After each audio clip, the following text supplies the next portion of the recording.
In today's episode, we're going to be taking a look at the 335i and looking at 5 cheap mods for any BMW to do that will drastically change their car. All that in today's episode. My name is Ryan. This is Project Race Car. Let's get into it. So if you guys know, this is a 2007 BMW 335i, upgraded stage 2 turbos, full bolt-on. I've owned the car for about 3 years, and the first mod that I chose to do, besides all the full bolt-on, is the Burger Motorsports cowl delete. And what that does is it deletes the cabin filter for the main section. And so rather than having the taking the entire plastic piece off, I decided to cut it and cut out the big cowl section, which saved about 10 pounds in weight, and it lets in a lot more noise from the engine bay into the cabin. So again, it still keeps everything clean. It looks really clean. As you guys can see, it frees up some space, and all you really have to do is have a cutter cut that down, and then just go ahead and remove all the wiring. And I chose to, I normally have them zip tied up on the these cross member bars. So I normally zip tie all the wires there, but it really cleans up a lot of the engine bay because normally it comes to about cylinder number 4. So the cowl is really big and lets you access it very easily without having to take it off every time you have to do the spark plugs or coil packs or anything like that. Everything's just right there. It leaves it more open, and you still have the protection on the DME box and the brake booster. These cabin filters are also only like 50 bucks, I believe, so they're a really cheap replacement for just accessing the engine and cleaning up everything. One of the first mods that I would recommend getting is a upgraded charge pipe. The factory one comes with plastic for the charge pipe, which is known to crack. It's a big failure on BMW, and upgrading to an aluminum charge pipe, and mine has the tile blow-off valve, so it makes all the cool turbo noises. That is a big upgrade, but it's a super easy install. All you have to do is take out the air filters or the box and just pop off a C-clip, undo this like line, and then the charge pipe just wiggles out. While we are also talking about the air filters, that is another mod also from Burger Motorsports that I highly recommend doing.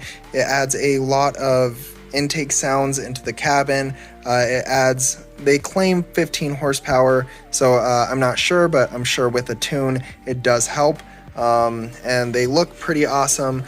I actually have the full intake upgrade, so the intake pipes and the filters, but the filters are for sure a good place to start, especially on doing a simple mod. It's very easy. You only need a couple of screwdrivers and I think a 10mm to pop out the old plastic and pop in the 2 new filters.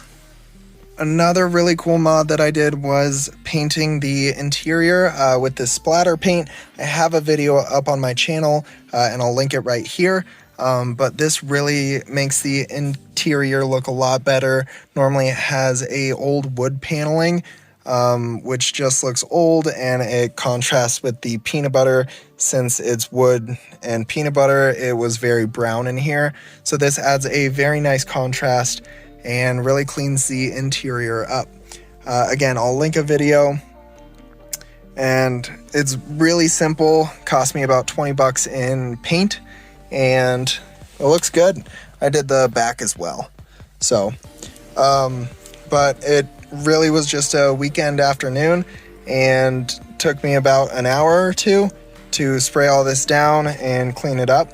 All you really need is 3 colors of paint and sandpaper to wipe it down and clear off all that clear coat that's originally on it for the paint to stick. I chose to do Plasti-Dip. I would recommend doing Plasti-Dip as a base coat and then using regular paint as a splatter. Again, what's really nice is this is all removable. Since it is Plasti-Dip, all I have to do is just take it off. So Again, I really think it adds a lot to the car, it adds a lot to the interior, and it looks really good. And it was super easy to do. The next relatively cheap modification that I would recommend is getting a OBD2 to USB and then a USB to C, and get a tablet to download MHD flash. This is a really cheap tuning opportunity for you to flash your ECU and get a little bit more power out of the car. You can always go with JB4, but that's also $400, whereas the MHD works pretty much just as good, and it costs about $100 to $200. Those are the two maps that I'm running. But yeah, it's super cheap, really easy to get into. All you need is a tablet, an Android tablet, and the cables that attach the OBD2 to the tablet. So it's really nice to just be able to tune from the tablet and look at all the gauges, look at the air to fuel ratios, and the amount of boost that you're running and everything like that. Okay, so I did only say 5 mods in this list, but this is really cheap and something that I think everybody should do, and that is getting new grills. I got the M3 style grills, and it really changes the entire look of the car. As you can see, just the M3 styling, again, this is a stock bumper, and it changes the entire appearance of the car and makes it look a lot better, a lot more aggressive, and just really clean. These were my 6 mods that I would advise every BMW 335 owner to do, because they are very cheap, very easy, and for me, they add a lot to the car. I personally really enjoy this car, and I enjoy that it does have a lot of modification options out there on the market. For these small modifications, they really do a lot for the car. They are all going to be in the description down below, so make sure to check that out. But if you guys are new here, make sure to give the video a like and subscribe to the channel. We are almost at 3,000, so thank you guys so much. I appreciate all of you, and we're going to be looking at Greta this week, so be on the lookout for that. But as always, my name is Ryan. This is Project Race Car. Have an amazing day. Peace.